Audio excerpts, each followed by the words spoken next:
Hello, good afternoon. There's something I've been meaning to talk about for some time now that I have 4 children and 3 of them are adults. And I have learned a few things that I'd like to share. So that way, for those of you who have small children, or for those of you who have siblings, we can all get on the same page. You know, they always say it's easier said than done.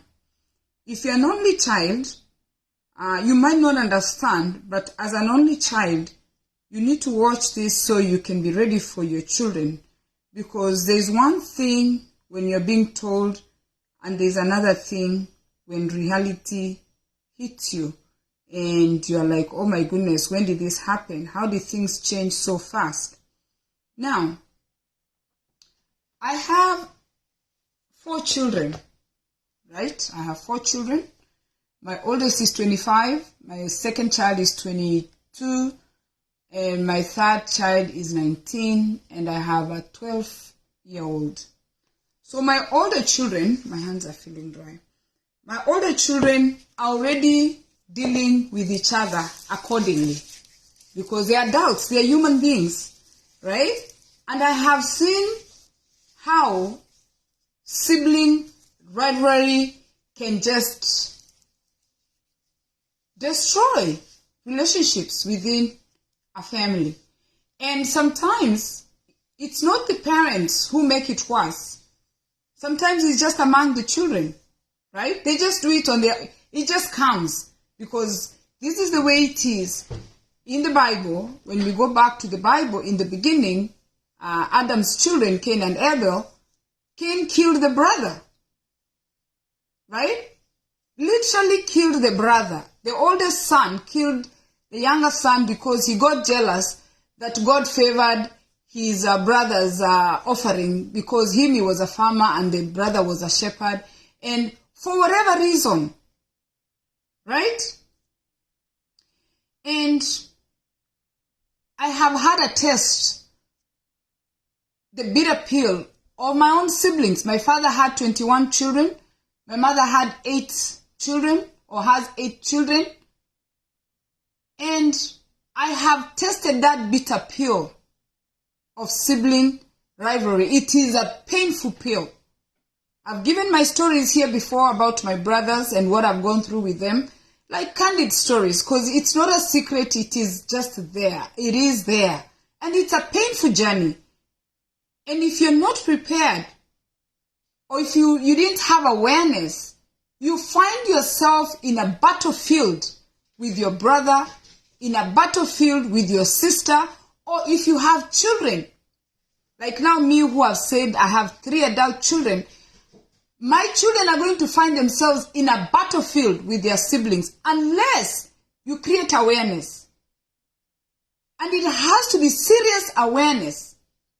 It is always the first child that has the biggest challenge, because this child came and then the other children come and it's no longer the same. And even the parents, it's kind of, they treat the oldest child like a parent. Your oldest brother, your oldest sister, for whatever reason, at one time, they take over responsibility and they start acting like your parents. And there starts the problem. We don't know what was going on between Cain and Abel before he literally got killed. But there was some kind of feeling of favoritism that I'm hearing from our children. And I'm defending myself and telling them I don't favor any of my children, because I saw it in my family. I saw how my mom treated my oldest brothers. I saw how she felt about her boys. And I used to tell myself, I'm not going to be that mother. I'm not going to have a favorite child. And then I read a book about sibling rivalry many years back. And they kind of narrowed it down that the favorite child of the parent is the child that shares the same values and kind of lives and follows the culture and tradition of the parent. And the parents end up embracing this child because you know what? You have no conflict. Daddy, thank you. My friend Becky Chepngeno, who's my other sister, the sisters that we gained made me this dress. This dress was very expensive, just in case you didn't know. Now you know. Becky, thank you. I worked hard. I created a consciousness, and I said, you know what? I don't want this to happen, but it's happening to me. I'm not exception. You are not exception. I spent so much time fighting with my siblings, only for me to just come out as a defeated soldier. And more especially when you share parents. Before my father died, 21 of us were sharing a father. My mother is here, 8 of us are sharing a mother. And here we are, trying to get mom's care, and we are thinking, because it's an awareness that we don't create, and that's why I'm speaking today. And here I am thinking that we are thinking you're 8 of us, and we all need to come aboard, and we all need to do ABCD. If there's a bill for $1,000, it needs to be split. If mom needs care, somebody needs to run in. If mom needs this, we are thinking, we are raised to think that way. And I want you to know, even us now, who have children, American children, children that we gave birth to, regardless of how well you read books, regardless of how well you parented your children, it does not matter. Sibling rivalry is going to knock at your door. And the earlier you wake up, the easier it is. Because we stay in that zone for so long, we waste so much time, only to realize that we should have done things a little different. Yesterday, I had a chance to speak to my nephew, my sister's son. And as old as I am, I believe my nephew is probably in his early 40s, maybe 30 something. I'm 50. And I saw this child being born. And I spoke to my nephew for 2 hours. That is my older sister's son. And as much as I've created awareness, I've read books, I have tried to understand these sibling things.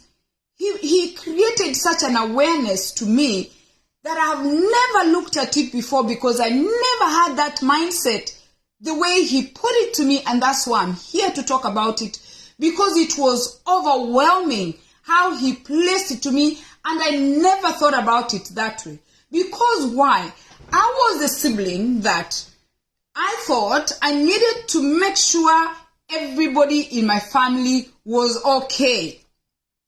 That is the African culture, tradition. I wanted to make sure all my siblings, my father's children, my mother's children, I wanted to make sure everybody was okay. And I felt that we had equal opportunities, because we both had, my mom's children had equal opportunity, my dad's children had equal opportunity, because the kind of father I had was an equal opportunity father, according to me. I'm speaking for myself. There is no one time I ever sat down and started thinking that I'm in a competition with my brother, or I'm in a competition with my sister, until my nephew gave me this illustration yesterday, and it just opened my eyes. And I said, I wish someone told me this many years back. And this is where he said it. You know, Auntie, there's something you don't know. What happens every time you find yourself in a conflict with your siblings? Half the time you're in competition, and envy and jealous peaks very fast, right? Envy and jealous peaks very fast. And then he told me, it's like a race. He said, when you have siblings, you're running a race. I said, a race? I said, I've never really sat down. That's why they say you're never too old to learn. I have never sat down to think that I'm racing against my brother, I'm racing against my sister. I have never thought that. Never occurred to me. I thought we are all brothers and sisters helping each other, community inclusion, and now when I look back, that's who I am. But that's not who my siblings are. That's not who my sister is. That's not who my brother is. They are your siblings that are in competition with you. And the saddest part that I told my nephew, I was not aware I was in competition with anybody who is my blood relative. I was not aware. I was just trying to make my life so my life is comfortable so I can have a good life. For me, I've always just thought about me. I'm not thinking about what everybody is thinking. And he put it to me that when you're in competition with your siblings, that's why you will find that some of the siblings will say the meanest thing to you. Just they can occupy your mind so they can just derail you from your focus. So you don't receive your parents' favor. All the children are competing for the same mother. All the children are competing for the same father. The favor of our parents. And when the siblings see that the parent is gravitating towards one child, it causes envy and jealous. And in the African culture, unfortunately, it's in the African culture, but it's even in America. For instance, Bill Clinton has a brother. Barack Obama has a brother. Joe Biden has a brother. When you are a famous person, in Kenya, I can use Akodhe. Akodhe is a person who's well known. When Bill Clinton's brother does something, when they are reporting that thing, they are going to report Bill Clinton's brother, Barack Obama's brother, Maridadi's brother. So in the African culture, the most thriving child financially becomes the favorite child of the parents. Money just takes over. That's in the African culture. In America, it's the same. Your Michael Jackson's sister, your Whitney Houston, if you've not succeeded and made it out good, you're going to be associated with your successful sibling. And that successful sibling is minding her business. She did not, or he did not just gain success. No, he or she sat where she was sitting and ran their race with the equal opportunities of the same parents. And what I'm saying to you, I'm telling our children. Some of my kids are thinking that my favorite child is a child that got the scholarship. My favorite child is a child that I've never spanked. My favorite child is a child that doesn't. I'm hearing this, right? And I'm looking back and I'm thinking on what Dennis told me. A parent's favorite child becomes a child that is compliant, the child that is feeding the parents. And then what I've discovered, that is even heartbreaking for the old people in America. Old people are useless people to some children. Your parents become useless to you. They are no longer feeding you. They no longer clothe you. They no longer give you whatever you need to, you used to get from them. Once your parents don't give you anything, they become useless. I have watched that with my own eyes, where children are less concerned about their parents. One woman gave birth to 8 children. 8. 1, 2, 3, 4, 5, 6, 7, 8. And it's going to take 1 or 2 children or one to take care of the parent. One man, right, gave birth to 21 children, my father. 21. Educated all of them. And if we had to write a book on my father, if we had to keep a journal, you're going to be shocked. I'm shocked. Why am I shocked? Because I stopped reading the Bible. I just moved from the Bible, because if I had read the Bible more, and that's why we need to stick to the Word of God. If I had kept myself in the Lord, I could have known that Cain, who's the oldest brother of Adam, killed Abel because they both gave sacrifices, but God favored. Yeah? So he found a way and finished him. Unbelievable. Literally, your siblings will finish you. So I have one sibling, and I wasn't even aware, that was telling me, every time we're in conflict, he will tell me, I'm the reason you are the way you are. And that has nothing to do with the conflict at hand. And most of the time, if your parents are living, the conflict is with the parent. You are the reason that you are traveling. You are the reason you have that nice car. You are the reason.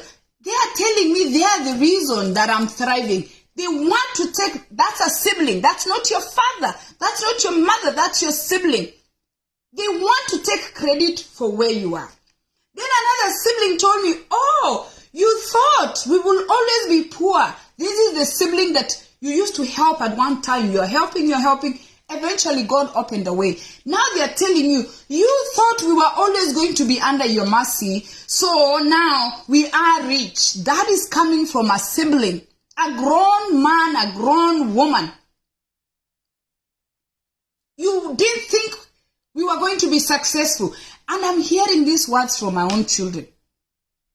And these are the children that decide when they are doing the wrong thing and the sibling is saying, you know what, Carol, you can't do that. Mary, you can't do that.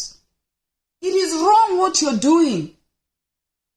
Do the right thing. We have the same equal opportunities. If mom is in the hospital, everybody, 8 children needs to go to the hospital. Where is the rest of the children? If dad is in the hospital, 21 children plus, we are not even talking about the grandkids. 21 children needs to rush to that hospital, make sure that grandpa is okay. And even like my father who lived to be 89, he had great grandchildren. Where are these children when our parents are suffering? Why? Because some siblings are Cain. If your sister is a Cain, if your brother is a Cain, there is nothing you're going to do to stop them from harming you. You need to create awareness and know that you are in competition with someone that you are not aware. And then I said to my nephew, in fact, my goodness, Dennis, thank you for that. Just opened my eyes like I never thought. I said to him, this person who's in competition with you, who's your brother, who's your sister, they never came out and told you, oh, Penny, moving forward, we are in a race. That announcement was never made. You are not aware that you're in competition with, nobody came and said, you know, here, let's draw a line. We are here now, okay? Let's draw a line and say, moving forward, we are running, okay? And then, once we start running, we draw the line. And then we tell everybody that, you know what, we are going to be racing. Okay? Here is the line, right? Here is the line. So, my mom has 8 kids. 1, 2, 3, 4, 5, 6, 7, 8. 8 of us in this line. And my father is going to have 21. Here. Do like this, 21. There is no one day they said, here, on this line. Never. On your marks, Penina. Actually, here. My mother has 8 children. We are here. There is no one time somebody took that microphone on the speaker and said, on your marks, Gilbert. On your marks, Grace. On your marks, Geoffrey. On your marks. On your marks. Simon. On your marks, Margaret, where are you? On your marks, Vera, are you around? On your marks, Penina, where are you? Cecilia, Kay, Mokogoti, come, last baby. And the age difference between these children from the first child to the last child is almost 20 years old. Why would my child who's 25, right? Brandon is 25. Why is Brandon going to be in competition with a child that had 13 years? He was on this planet Earth for 13 years before Ryan came into this life. Why would the second child, Sydney, she was on planet Earth for 10 years before Ryan came. Dillard was on planet Earth for 7 years before Ryan came. Why? Why? My firstborn had 13 years. My secondborn had 10 years. My third born had 7 years before this last child came into the world. They've had enough time for them to run the race and finish here. An admirable firstborn child is a child that puts the family together. Is a child that knows that I was on this planet Earth for 13 years before Brandon should know. And that's what I tell Brandon. You should know that, Brandon, for 13 years, you're on planet Earth. You're an elder. You've learned a lot of things that Ryan doesn't know. You've gone through college, Ryan doesn't know. You went through middle school, Ryan doesn't know. It is your responsibility as the first child to sit with your children the way your parents sat with you and help this child navigate life. It is not Ryan's responsibility, the last child who came into the race, the last child, to try and help an elder sibling that was in the race for years before this other one came. In my mother's case, the race is like 17 years, almost 20 years. My father's oldest son was born in 1948. The youngest child of my father was born in 1976. 1948, when my brother is having children, my father is having children. This oldest brother, the one that helped me to come to America, discovered America in the 60s. I'm here because of him. He discovered it. I was a baby who woke up one day and I realized that I had brothers in America. My brothers were here when I was like 3 going to 4 years old. They came here. They were here. They should be the ones picking me and telling me, oh, this is how it is. Where is the race coming from? And the reason why the youngest children do well, if you've never read the Bible and interpret the Bible the way you want to interpret, it's because they've learned what not to be. I looked at my older sisters, I know what not to do. I looked at my brothers, I know what not to do. An oldest child is like a parent. You have responsibilities. But if you're spending so much time trying to have a race, an older sibling, you're racing with a small child over a parent that is no longer going to be there on this planet Earth. When there's conflict on parents' care, resolve the conflict without belittling the other person. Why are you belittling the other person? Because some of us, we were not even aware that we were in a race with siblings when it came to parent care. My father had Alzheimer's. But believe me, if there is one name he didn't forget, it was mine. My father remembered my name for whatever reason. As confused as he was, he remembered my name. So are the other 22 children going to start saying, 20 children going to start saying, oh, since he only remembers Penny, let Penny just care for him. Conflict resolution. Are we taking that to Nyando Chevere? Is that staying in Nairobi? What patient care are we giving that? All these conflicts that come as we are caring for the parents. Are we going to spend so much time on conflict while our parents are perishing? Because these parents have of no use? Because these parents are no longer paying school fees for us. They are no longer feeding us. First of all, your mama carried you for 9 months. Your father provided for you like my father was a provider. He paid all the bills, all. Are we going to spend so much time on these conflicts with siblings while our parents are dying in poverty? Some of you are here in America and your parents have no food. Some of you are here in America, your parents are sick, dying of diabetes.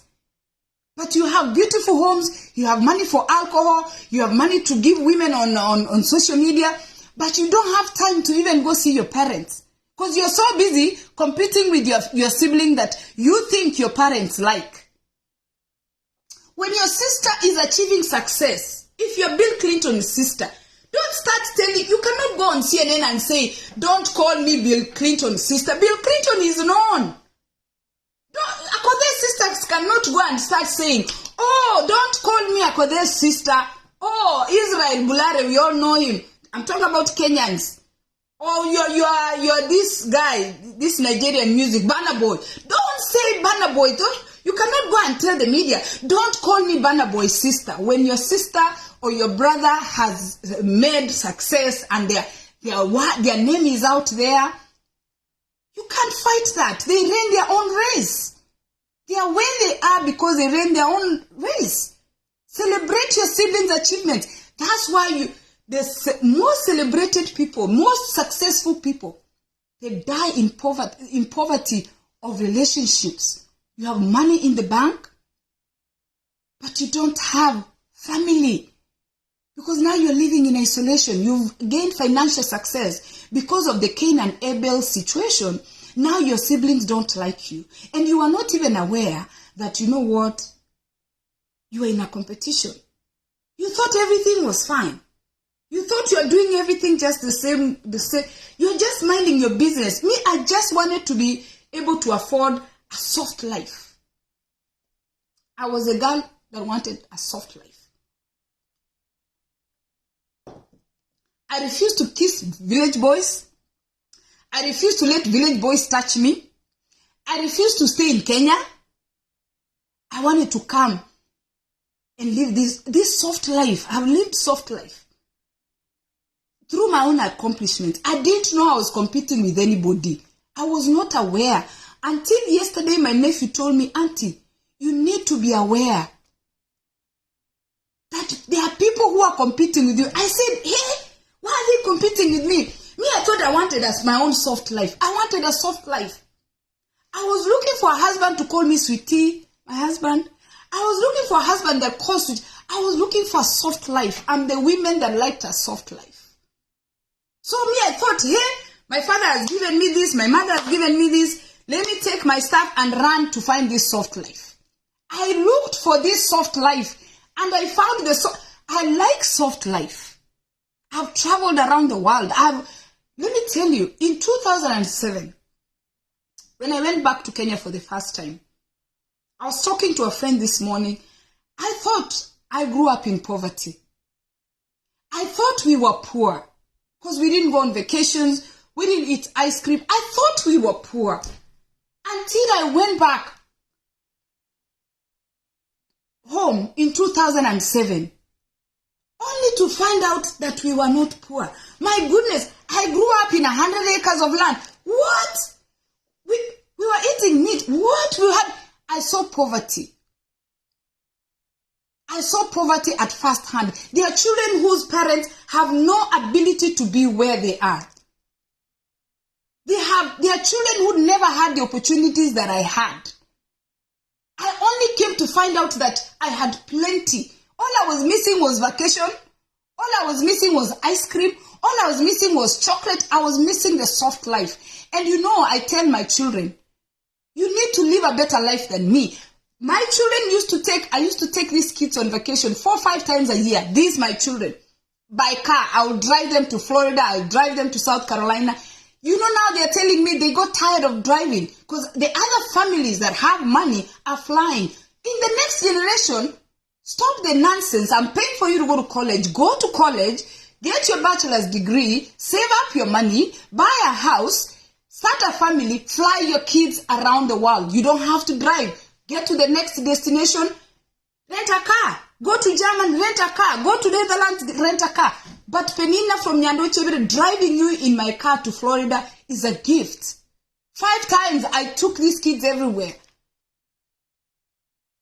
I did not know that we were in competition with my siblings. I'm busy minding my business and saying, you know what, I can't forget my sister. Let me hold her hand. I can't forget my brother. Let me hold her hand. My mother, I have bought my mother clothes. There is nothing my mother needs now. My mother needs nothing. I bought clothes. My father, the week my father died, I have bought him clothes. He didn't even wear them.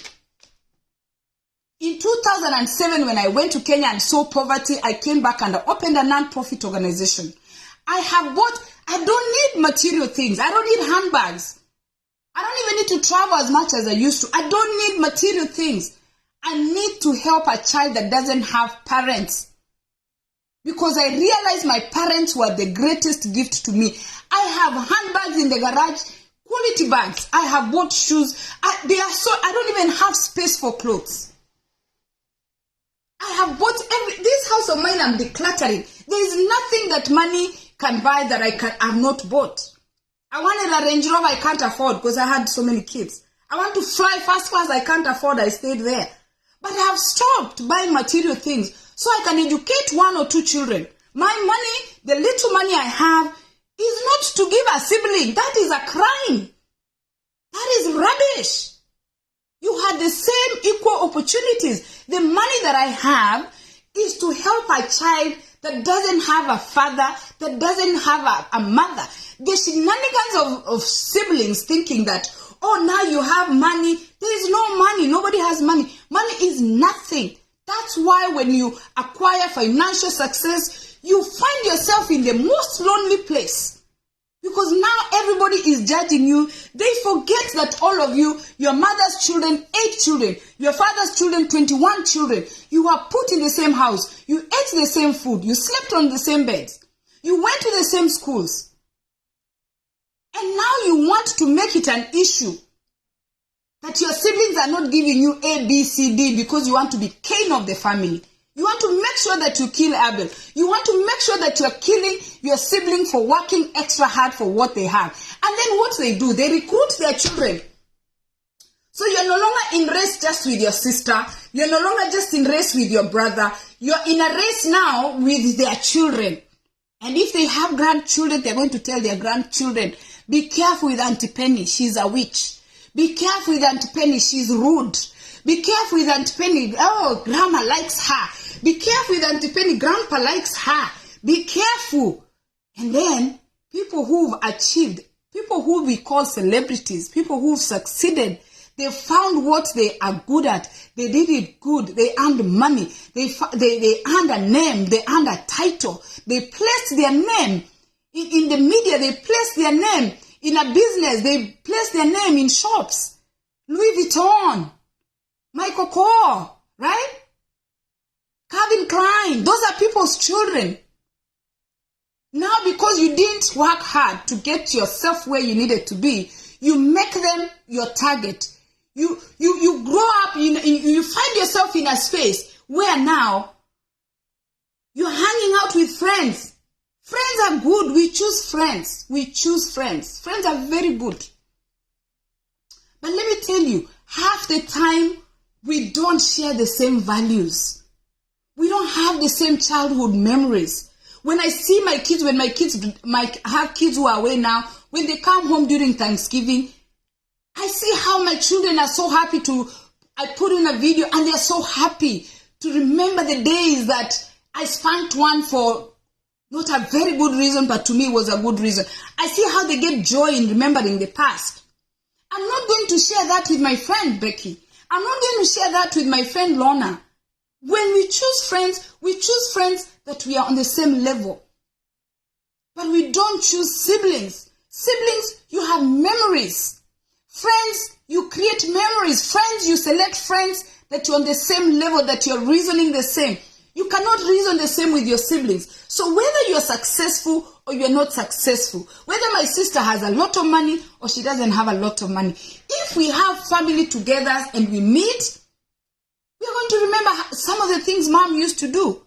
But if you have a sibling that is in competition with you, that is living in the past, that wants to think that mom likes you, dad likes you, how are you going to have family gatherings without thinking somebody's going to poison you?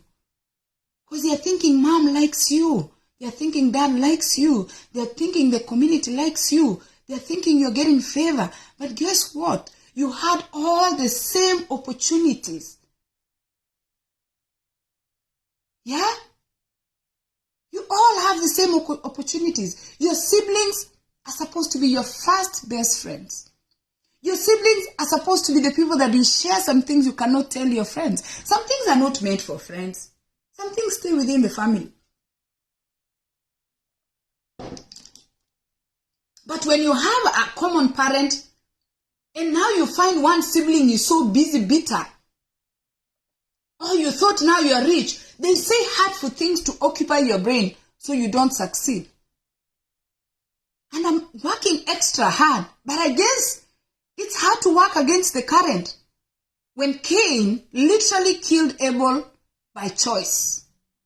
Because you know what? He felt that God favored Abel. And most of the time, the youngest children succeed because they see the older siblings and they tell themselves, I cannot be that sibling. You refuse. Learn from your mistakes. It's so unfortunate that we have missed family time.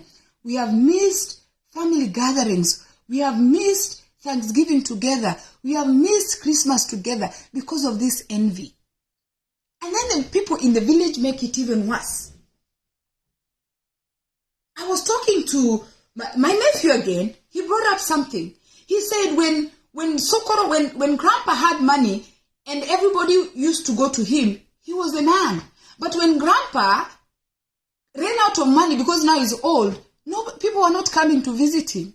People didn't care about him. But every year when he brought flour for Christmas, when he brought the calendars, when he gave money, when he paid people school fees, nobody ever came back to look at that old man to see how the old man is doing.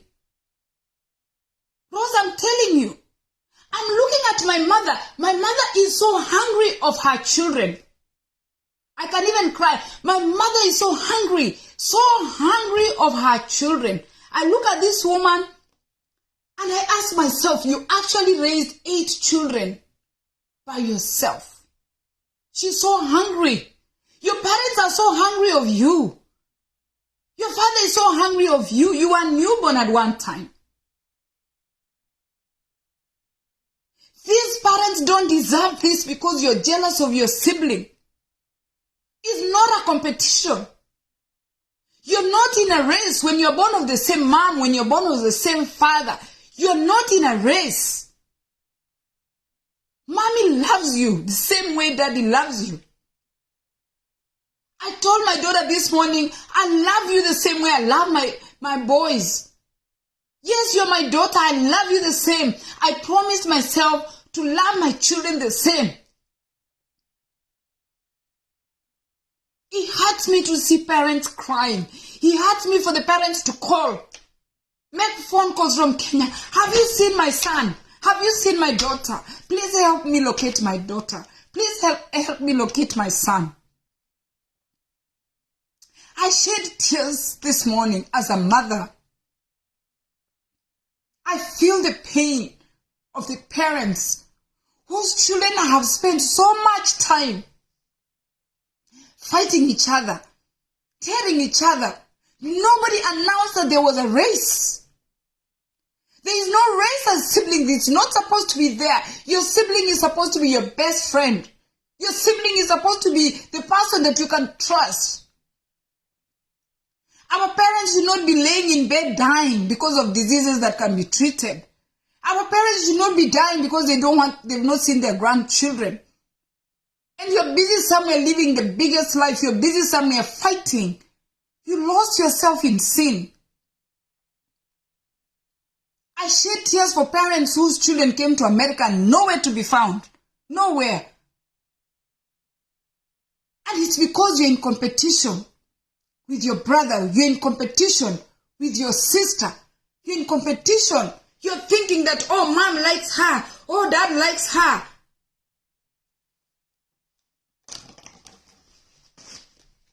It's sad. It's sad. You will look back and ask yourself, what happened? How did I do this? It hurts to see a parent suffering because of the other children. And let me tell you, no matter how much money you have, no matter how many employees you employ for your mom, no matter how many clothes, I don't care what you do for your mother and your father. Her children, his children remain the same. Your mother loves you with or without money. Your mother loves you whether you're drunkard or you're sober. Your mother loves you the same way. But if you've gone astray, get help. Material things are not going to replace your mother's love for her children. Your mother loves her children the same. Your mom loves you the same way. Even if your sister is a millionaire, even if you are poor, your mother loves you the same. A mother's love is the same, whether you succeed or you fail. But they would like you to do something for yourself, because my father used to say, my children, by the time you guys have your children, I won't be here, I'll be gone. And yes, daddy is gone. Now that I have adult children, daddy is gone. Daddy used to tell us, I will not be there to feed you. I will not be there to clothe you. But take time, this time that I can educate you, go to school so you can be independent. A father loves her children the same way God loves us. You can never do wrong. If your mother hurt you, if your father hurt you, forgive them. But don't fight your parents because of your siblings. Don't blame your parents because of your siblings.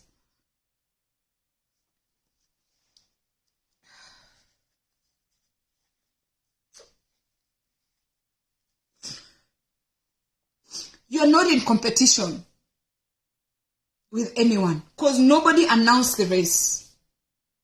The race was not announced. Your brothers and your sisters are the best friends. Whether you share a father, you share a mother, your sisters are your best friends. Your brothers are the best friends. This is a story that is going everywhere, Jennifer. Children are in competition and their mothers are sleeping in bed with shit. Their mothers are not eating. Their mothers are not taking medication. They are busy fighting their siblings. Instead of taking care of the parents, where you have a meeting and say, you know what how are we doing mom's care? How are we doing dad's care? Children are busy. Siblings are busy fighting each other. You're supposed to be together, united. You are not in a race. There is no competition. Your children are born of the same father, born of the same mother. If your sister or your brother has managed to succeed and they've made a name for themselves, they are Bill Clinton, Barack Obama, you cannot take that back. Find your own thing and find it. Find it and do it well and succeed. Don't take your sister's success or your brother's success and make it your problem. You're not in competition. God bless you.